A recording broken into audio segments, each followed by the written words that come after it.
Welcome to Chamber Talk. My name's Heath Taylor. I'm the President and CEO at the Dublin-Lawrence County Chamber of Commerce. And on our show today, I have with me from Optum Health System, David Castleberry, CEO. David, thank you for joining us on the show today. Happy to be here. Thank you for inviting me. We are glad to have you guys in Dublin-Lawrence County here. If you would, share with our viewers a little bit about the history of Optum Health Care. Okay. Optum Health System, it started, back in 1976 as an orthopedic practice only. Southeastern Orthopedic Center, it was called at that time, evolved into Optum Orthopedics.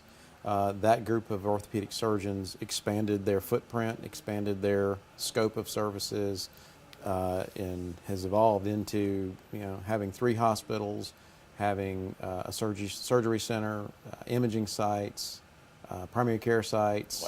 Wow. Located in 28 cities across our section of Georgia, 37 separate locations. And what time period of growth again? You said when you... It originally, the very beginning was 1976 as an orthopedic practice, and then it has just grown and grown. That's quite a bit of growth in a short amount of time. Right. So you guys are here. Right. And you have a physical presence here in Dublin-Lawrence County. Mm-hmm. What made you choose Lawrence County? We've been here about 7 years, and Dublin-Lawrence County is a very robust market in terms of its economic growth, in terms of its industry, very robust medical community, and it seemed like a natural location for us to bring our services. And that's what we try to do, is go to those cities and offer our services so that we are going to the patients as often as possible. Okay. And when a patient comes to an Optum office, what should they expect when they come in? Overall, they're gonna receive excellent care, and they're gonna have great service from the time they walk in and the front desk person greets them until they leave the office, and everybody in between. But the whole thing pivots around our orthopedic surgeons that are there to diagnose and decide what they need to do to make the patient better. David, talk to me a little bit about the mission statement. And I know we mentioned before we came on, right, maybe a little lengthy. Little long. Give me a good version of the mission. I think the best summary of it is Optum Health System strives to provide excellent health care in the most convenient, comfortable locations possible across a number of different modalities, if you will. Not only do we have 31 orthopedic surgeons and can intervene surgically with our patients, we have pain physicians who treat chronic pain, whether it be with injections in the spine or whatever is needed. We have physical therapy, occupational therapy, and other therapies. So across the board, we strive to meet those patients' needs in whatever setting makes sense for them. Sounds great. Now, we talked a little bit about some of the accomplishments that you guys have already achieved. I'm sure you have some short-range goals and maybe some long-range goals on the horizon. Could you share some of those with us? Sure. I think short-term, what we're focusing on right now is partnering or improving our partnerships with our communities that we're in, especially those with hospitals like Dublin. And when possible, if a patient's services can be rendered at home, if a surgery can be done here versus out of the market, we'd like to do that. And so we want to increase our presence in that way, bring some more orthopedic subspecialties into those offices, and just grow those relationships. Long term, I think where we want to be is to go in other cities, look for additional growth opportunities, and continue to recruit excellent physicians and meet the needs of those locations. David, do you see growth in the near future here in Dublin-Lawrence County with your office here? Absolutely, yes. We see lots of long-term growth opportunities here. Fantastic. Yeah. Hey, I appreciate you coming on the show. We're going to take a real quick commercial break, and we'll come back and finish. Sounds good. When my husband experienced chest pain, I knew he had to go to the ER at Fairview Park Hospital because it had an accredited chest pain center. Chest pain isn't like a broken arm or a high fever. They treat chest pain like the serious condition it is, and they treat it fast. And it was a good thing we knew the difference because my husband was in cardiac arrest. Oh, I was fine. Now he is. Treat chest pain like chest pain. Choose the ER at Fairview Park Hospital. Welcome back, David. We were talking about some of the accomplishments and the fact that you guys have a physical presence here in Dublin. You've been around for a good while. You're continuing to grow. But even during that success and the growth and everything else, you guys have already won some pretty prestigious awards. And I think you have one that you may want to share with us. We have. We've just been notified for the 4th year in a row that we will be one of Healthgrade's top 100 hospitals for joint replacement. And for going back 6 years for hip and knee and spinal fusion, we've won or been awarded a top 100 status with Healthgrades. And that's it's almost like a good housekeeping seal of approval. There's a number of elements associated with being named to the Healthgrades top 100. Patient outcomes, it's driven by patient outcomes. Fantastic. So we're proud of that. Well, and that's a victory for everybody in the organization when something like that happens. So goals and objectives for Optum Healthcare. Well, I think first and foremost we need to stay true to our mission, as I summarized a little bit earlier, and make sure that we continue delivering excellent care across all sites and across all modalities, if you will. And then, again, growth. As it makes sense, we have to position ourselves for whatever healthcare is going to be like over the next 5 to 10 years, and it is changing. But I think we are changing with it and positioning ourselves to do that. Okay, and employees here in Dublin, Lawrence County, and then in general under your umbrella, how many employees do you guys have now? We've got 1,000 employees overall. Wow. And then in Lawrence County, we just staff the office, so just a handful of them here that's necessary to staff the office. Well, and you have a great team that I see in town here doing marketing and Right, advertising and right. events.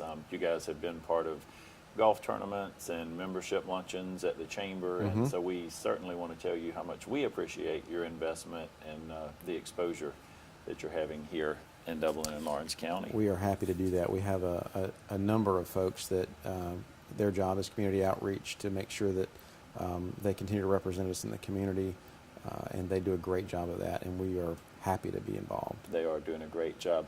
David, if you can look into your crystal ball just a little bit, and you touched on this just a minute ago, but what are maybe some trends or where do you think healthcare is leading in the next 10 years? What kind of major changes do you think we're going to see? Well, I think technology is going to continue to play a big part of how folks interact or interface with their healthcare professionals, whether it be through their phone or their PC or however they choose to do that. That'll only increase. Technology is making a huge impact on how care is rendered in an operating room. Robotics are playing a bigger and bigger part in a number of specialties, and orthopedics is the same way. There's some technologies that are coming out or have just come out with regards to orthopedic surgeries that involve robots to assist the surgery. So from a technology standpoint, we'll just continue to see rapid advancements, I think. From a insurance payer standpoint, that's a tougher question to answer. Insurance companies are having a harder and harder time, I think, with some of their markets that they're in, and we're going to see some insurance companies leave markets, and there'll be some consolidation with insurance payers and markets, and that's going to limit some choices, I think, for patients. Our goal is to be in as many insurance plans as possible so that no matter what plan a patient chooses, they can still access Optum services.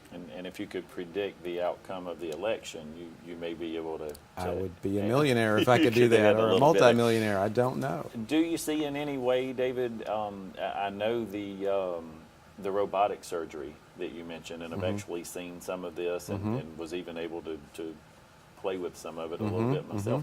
But do you see that reducing the number needed in the workforce, or will there always still be, I know the surgeon has to still operate this, but is that going to cause a decrease in the industry in any way, or do you not see that happen? No. In fact, if it does anything, there are positions required when a procedure is robotically assisted. There's a number of support personnel that are required to be in the OR that are not there now. And what the systems do is often make the surgical procedure, whatever the specialty, a lot more precise. But there are some support positions that are behind the scenes that make all that happen. So I definitely don't see it reducing the number of people needed. Okay. And so if someone wanted to come work for your company, what would they need to do, or who would they contact to? They would need to go on our website, optumhealth.com, and our open positions are listed, and they can apply right there. They can upload a resume, and our human resources department will follow up with them. Fantastic. I got one more important question, really important, I want to ask you before we take our next break. And I see you are physician owned. Right. So tell me, from a patient standpoint, what does that mean to a patient? I think the best example of that, or as to what it means, is to look back at the health grades awards that we have won. When it's physician owned, it's physician driven, and when the physicians, in the instance of our health grade awards, when the physician is committed, when the surgeon is committed to excellence like that, it's very easy for staff to follow that. Okay. And so the outcomes, I believe, are substantially better. So kind of like when, even in retail or a restaurant, when you own the business and you're there, right, you're a little more presence there in the leadership Absolutely. and management. So great job. Again, we certainly appreciate you guys. We're going to take one more quick commercial break, and then we'll be right back. All right. Travis's Professional Carpet Cleaning Services has been providing constant and quality carpet care for more than a decade. Call Travis's for expert cleaning and restoration of your carpet, tile, grout, upholstery, and more. Travis offers residential and commercial services in order to make your home or office a cleaner and healthier environment. Travis's Professional Carpet Cleaning Services, a leader in Lawrence and surrounding counties for more than a decade. Call now at 278-4373. Welcome back to our show. David, we were talking about physician-owned hospitals before we went to break, and you kind of gave us a good explanation of what that means. Do you see that as being on the rise in the future? Will there be more physician-owned hospitals or less? What kind of trend do you see there? It's a little hard to predict.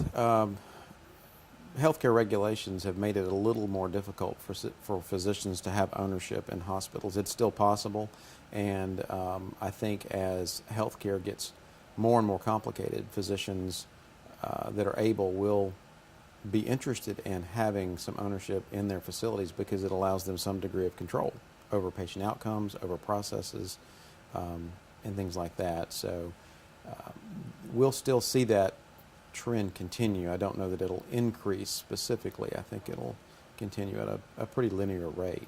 Is there a huge difference in physician-owned versus, I guess, company, corporate-owned? Any difference in governmental regulations and things in that aspect?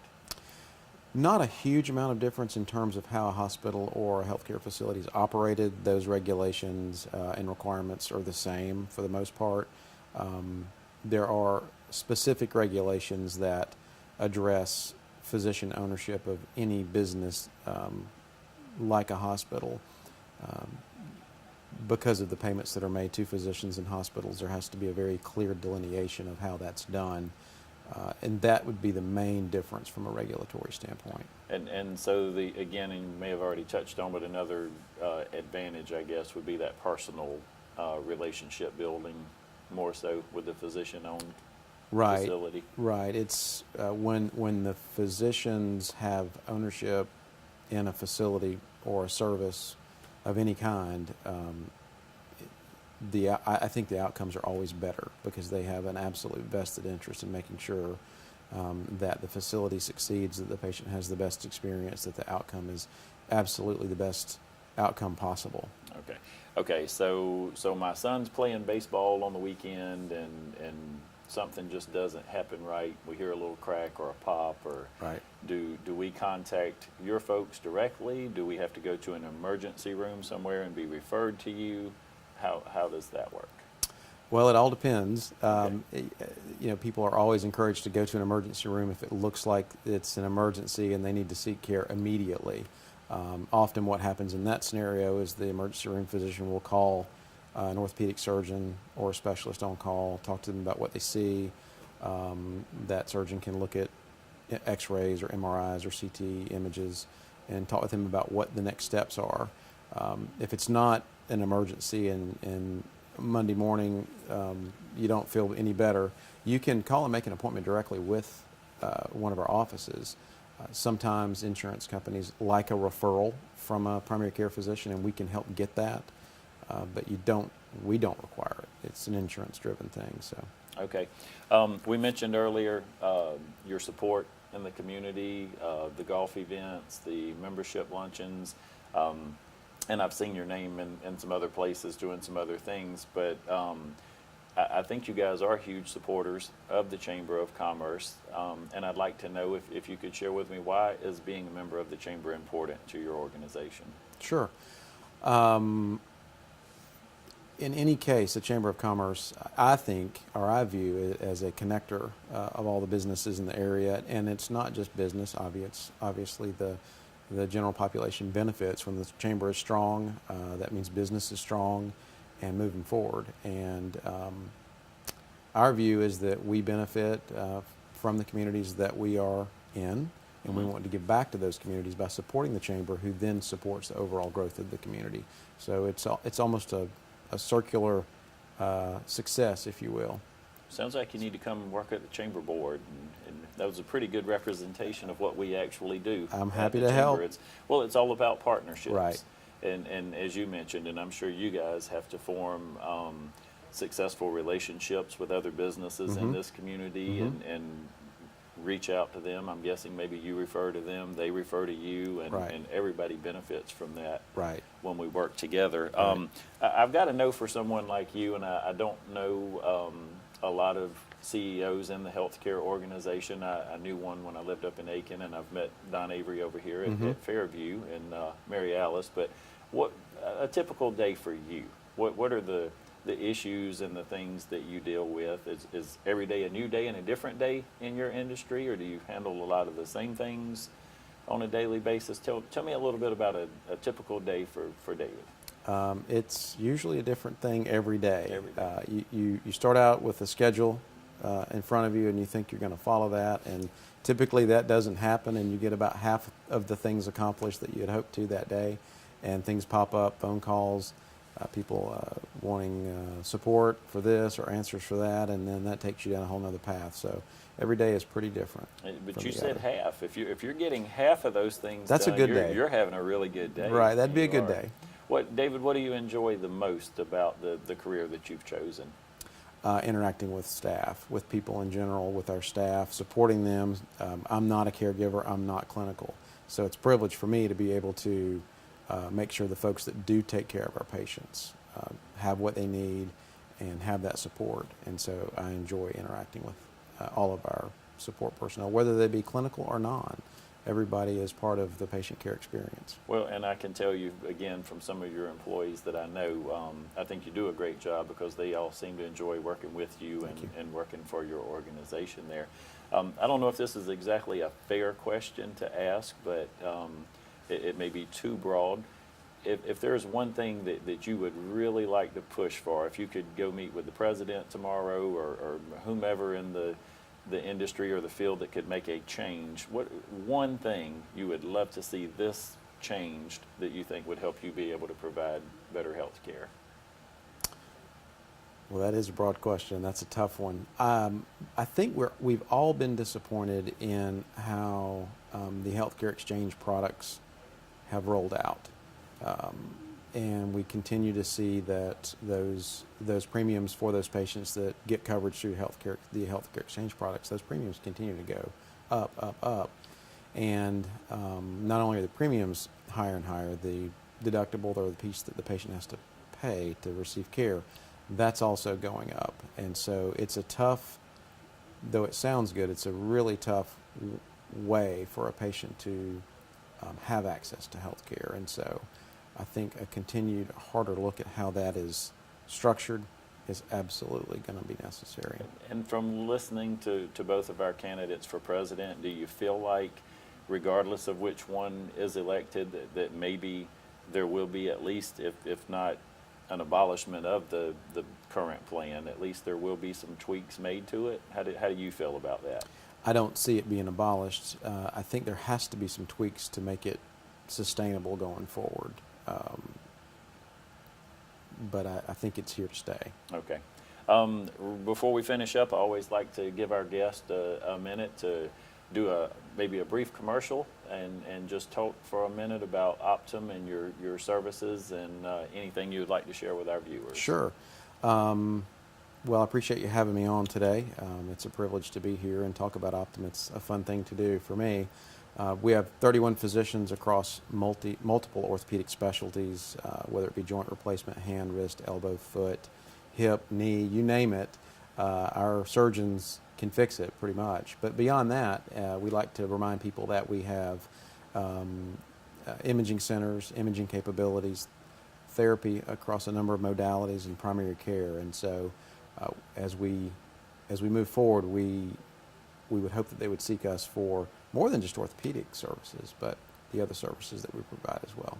Well, we certainly look forward to continued growth and success for you and the company here in Dublin, Lawrence County. Look forward to seeing you out on the golf course one day soon before the industry tournament comes back around next year. And thank you guys. Thank you for your investment in our community and our chamber. And thank you for joining us on the show today. Glad to be here, and we appreciate everyone's support from Dublin and Lawrence County. Thank you. And thank you for joining us as always. And we always like to end our show by reminding you that it's a great day for business in Dublin, Lawrence County.